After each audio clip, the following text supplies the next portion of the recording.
Hey guys, welcome back to the next part of the LS swap. I'm gonna just make another update video here because, again, filming is I'm not really motivated to be doing that while trying to get this going, but I can do periodic update videos. So I actually just got this thing started for the first time about a week ago, which was pretty cool, and I have that recorded, so I'll add that in at some point.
But since then, I've got different headers. I'm going to try and make those work. I got more stuff coming, and I'm going to connect them across the back, then go down in the stock location because there's the transmission crossmember has space for exhaust there. The other side doesn't. So I'm going to try and make that work.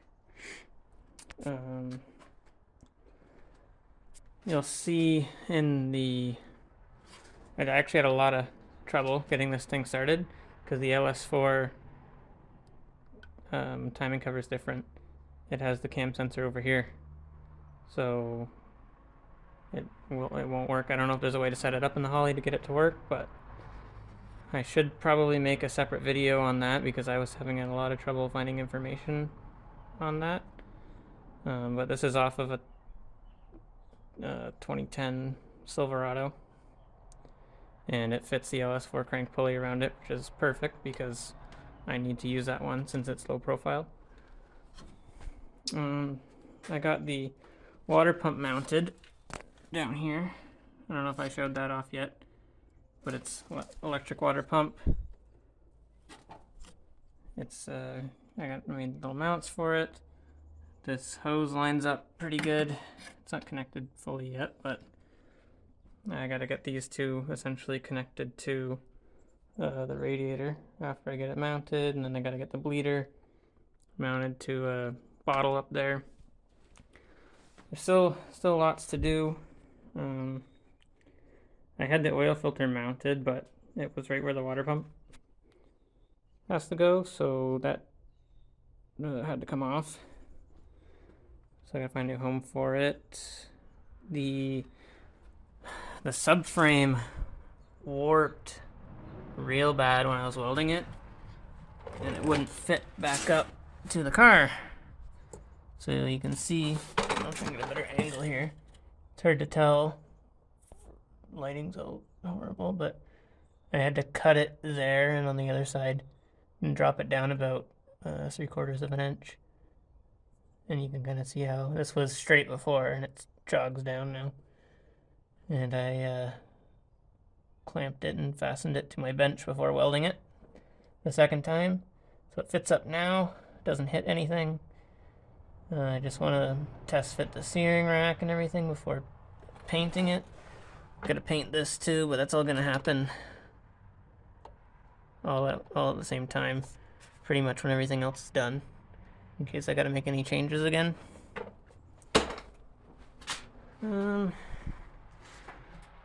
I just ran the wiring into the car today. It's not where I had it when I had it running, but I'm gonna mount it up under the dash somewhere. Alright, so sorry this video is gonna be kind of all over the place, but I'm just trying to wrap up my day here and get home and hopefully get this edited today. But I did a few other things that I thought of. So I was having issues with the oil pan leaking, unfortunately. So what I had the fittings TIG welded on at a shop because I can't TIG weld to save my life. And then I had the whole thing decked, resurfaced at a machine shop.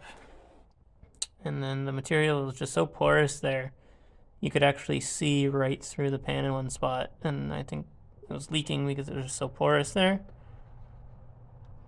Anyways, I re-welded it myself a couple times and grinded it down a couple times just to make sure there was no porosity or minimal porosity. So I put it on. I put it on with some RTV around, just around there, and then in the four corners where the front and rear covers meet, and then stuck it on. Just drying now.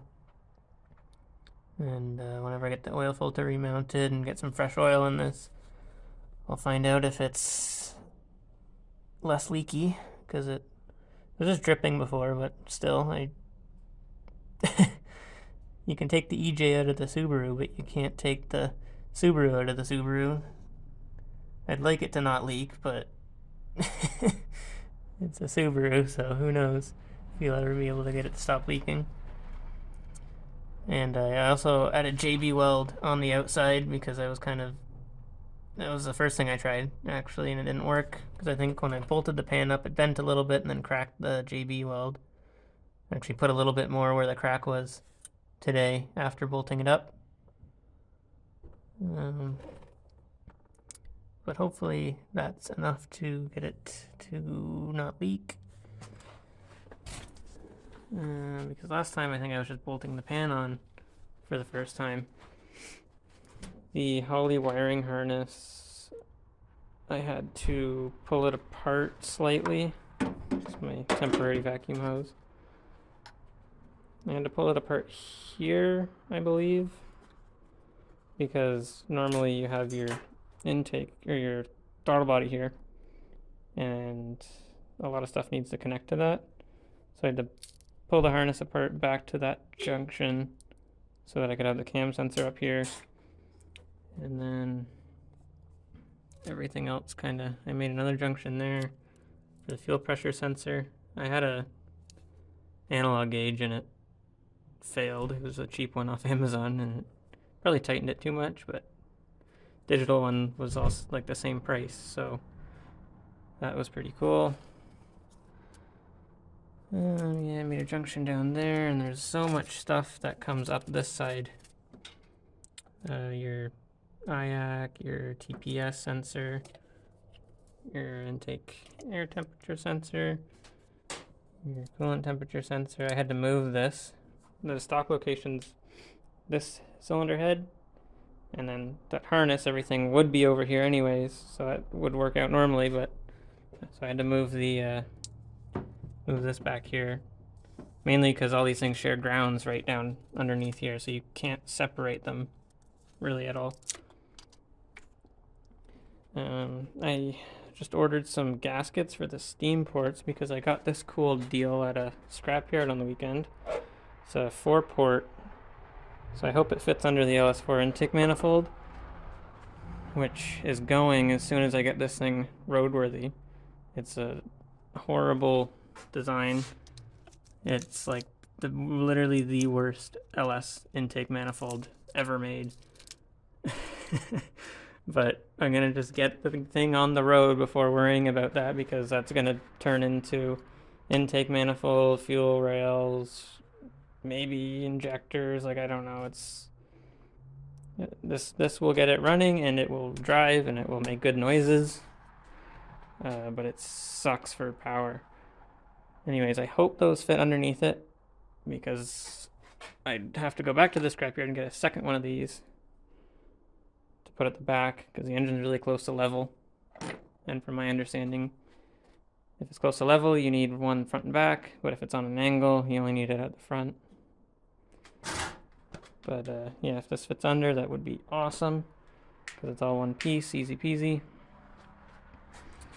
Anyways, I'm kind of rambling now, but I'll get you guys another update warmer out now, and it's, what time is it? 7:30, and it's still nice and sunny out. So it's a lot easier to work on this now that it's spring. So hopefully I'll be making some more progress. Getting it running was a huge milestone. I need to figure out how to mount that radiator, and I need to get fans for it as well, and a bunch of other crap. But yeah, hope you guys enjoyed this little update, and I'll try and get another one out in a little while. Thanks for watching.